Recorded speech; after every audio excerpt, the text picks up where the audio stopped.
Hello there, and welcome to another episode of World of Tanks on T25. As you can see, I also have recently purchased the T25 Tier 7 US tank destroyer that follows on from the Hellcat, the M18 Hellcat. The Hellcat is probably regarded as the best tank in this line of American tank destroyers, and it probably is. The Hellcat, the combination of mobility, the view range, hard-hitting, punchy gun, makes the Hellcat a very flexible machine. However, I think many people play the Hellcat badly because of the fact that it is so mobile. They tend to drive themselves into a position where they're isolated and they get into trouble quite quickly. In my opinion, the Hellcat, like many other tank destroyers, benefits from fairly cautious play in the early part of the game. The T25-2 requires, I think, a more cautious gameplay. It doesn't have the mobility of the Hellcat.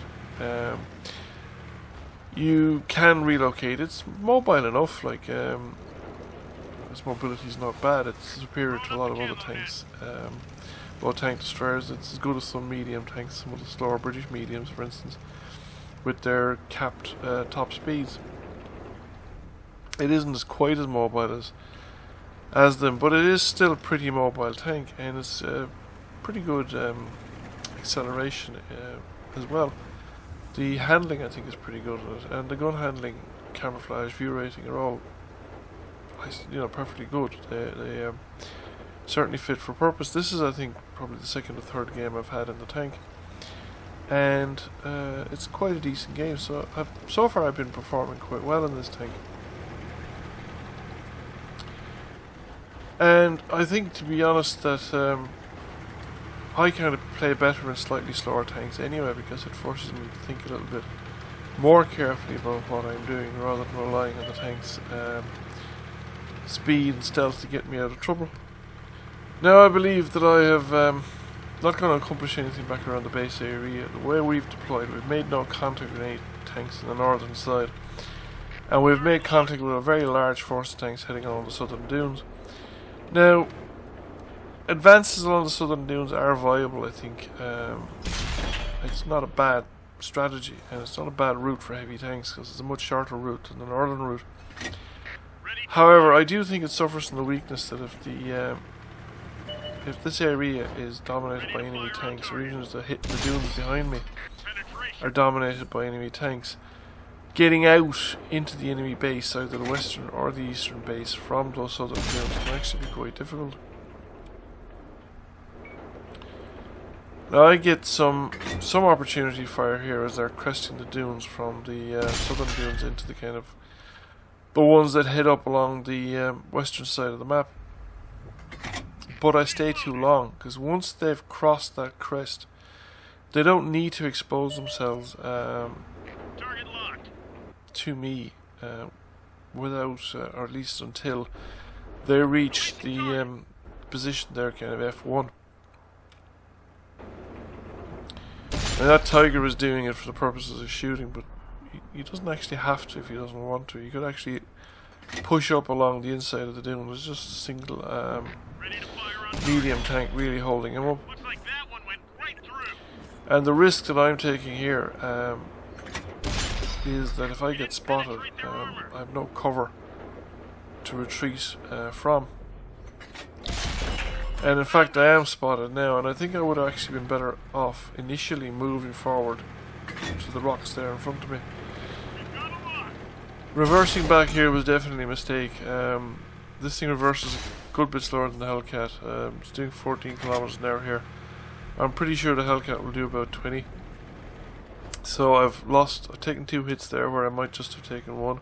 So that's something to remember in the future. So I took a couple of hits there, but again, the way the enemy have deployed, I'm relatively safe once I'm here. The enemy tanks are south of the wadi, so I'm on the reverse side of the slope as far as they're concerned.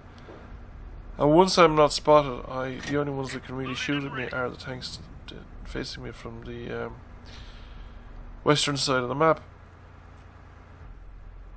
And while I'm here, they're going to have real trouble rushing our base, because if they come out, they're getting fire from me, and they're going to get fire from the tanks at the bases once they hit the corner. Now there is a risk there because this tank is pushing up the Stuart Emil. If he makes it to the edge of the base area, he might actually spot me.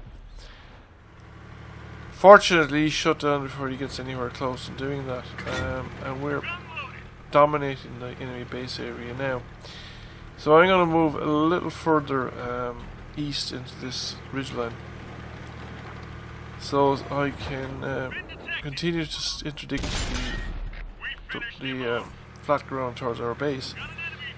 However, I've been spotted by the T25, so I'm going to have to, or at least I was spotted by the Freedom, but that T25 would have a clean shot on me, so I need to back down, lose the spot, and then try and find a location that the T25 won't get a line of sight at me. But I still want to dominate this this ground here heading towards our base, because I want to keep these guys behind the dune. I don't want them coming out. Well, I don't mind if they do, like, but because that would make life a lot easier for me.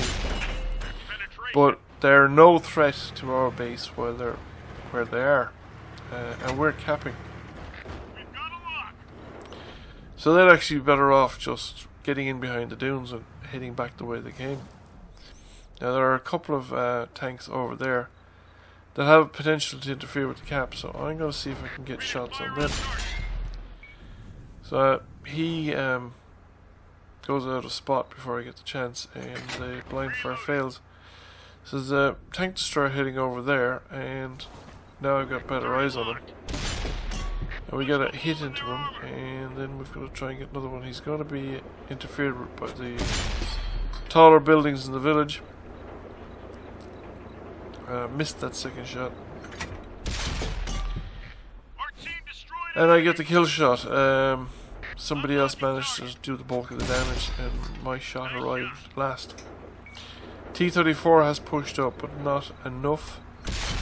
Should probably have taken advantage of the T-25-2's being under fire to actually push him forward.